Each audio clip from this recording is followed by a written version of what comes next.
तो कहानी की शुरुआत होती है जीवू से, जो 18 साल की है और काफ़ी परेशान है क्योंकि उसके आसपास सारे ही लोग डेट कर रहे हैं और वो सिंगल है। उसने भी डेट करने की कोशिश की पर हर बार कोई ना कोई लड़का उसे रिजेक्ट कर देता है, कह के कि क्या तुम पागल हो या हम तो सिर्फ फ्रेंड्स हैं, और वो हर बार फ्रेंड जोन हो जाती है। तभी उसे सुंजू पार्क दिखाई देता है जो कि इसका हाई स्कूल क्रश है। वो उसे मैसेज करती है पर वो उसको काफ़ी टाइम तक का रिप्लाई नहीं करता। जब फाइनली वो जीवू को रिप्लाई करता है तो वो बोलता है, हाय, तुम कौन हो, क्या मैं तुम्हें जानता हूँ। इतने में ही एक लड़का अपेयर होता है और वो दावा करता है कि वो जीवू का सन है जो कि फ्यूचर से आया है। जीवू ये सुन के बहुत घबरा जाती है। तभी वो लड़का बोलता है कि आज स्नोफॉल होगी। किसी वेदर फोरकास्ट पे ये नहीं बताया पर आज पक्का स्नोफॉल होगी।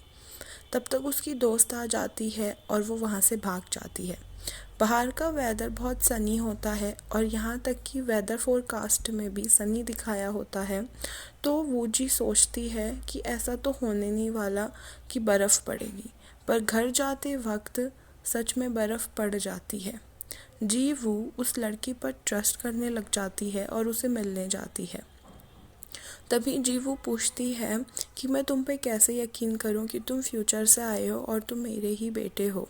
उस पर ये लड़का, जिसका नाम है वू जिन पार्क, बोलता है कि तुम्हारा क्रश सुंजू पार्क है क्योंकि वही मेरे फ्यूचर फादर हैं और मैं तुम्हें उससे मिलाने में मदद करूँगा।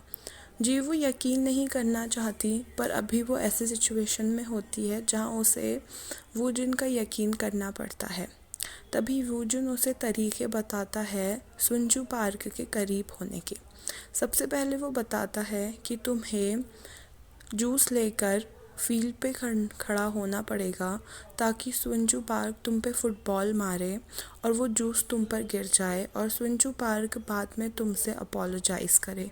बिल्कुल ऐसा ही होता है और सुंजू पार्क उसकी क्लास में आकर उससे माफ़ी मांगता है और कुछ चीज़ें भी लेकर आता है। दूसरा, वूजिन बोलता है तुम्हें लाइब्रेरी जाना होगा और देखना वो सीट जहाँ पे 2 स्माइली रखे हैं, तुम वहाँ पर बैठ जाना। तभी स्विंजू पार्क भी वहाँ पर आ जाता है और दोनों काफ़ी सारी बातें करते हैं और जीवू काफ़ी खुश हो जाती है।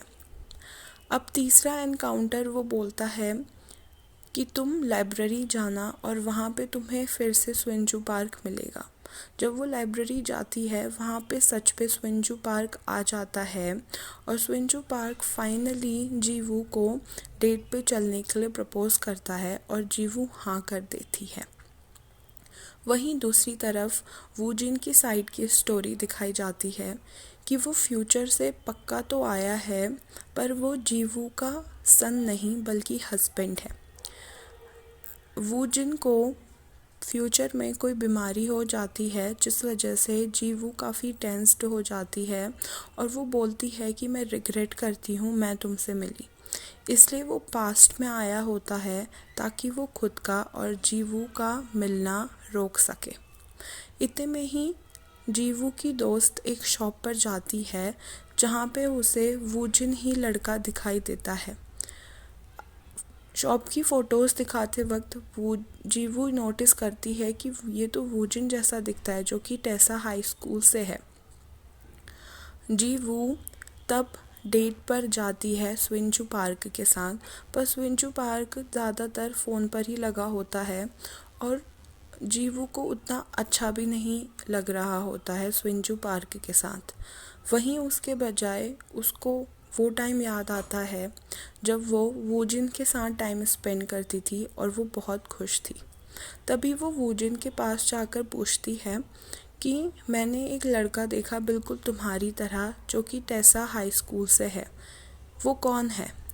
इतने में वूजिन बोलता है कि मैं फ्यूचर से तुम्हें और स्विंजू पार्क को मिलाने आया था और अब मुझे वापस जाना होगा और मेरी एक बात मानो तो प्लीज़ उस लड़के से दोबारा मत मिलना, और वो वहाँ से चला जाता है।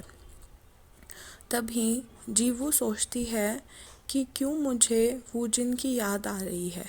क्यों मुझे व्यूजिन के ज़्यादा दिन याद आ रहे हैं और क्यों उसके साथ बिताया हुआ टाइम मैं बहुत मिस कर रही हूँ। तभी स्विंचू पार्क भी जीवू को प्रपोज करता है और जीवू उसे मना कर देती है क्योंकि उसके दिल में अब वूजिन होता है। वो उसी टॉय शॉप पर जाती है और वूजिन उसे दोबारा से मिल जाता है जो कि 18 साल का है और वो वूजिन को हाई कहती है। कहानी का बेसिकली ये कंक्लूजन है कि अगर दो लोगों को मिलना है तो कोई उसे रोक नहीं सकता, वो मिलके ही रहेंगे और कहानी का यहीं पे एंड हो जाता है।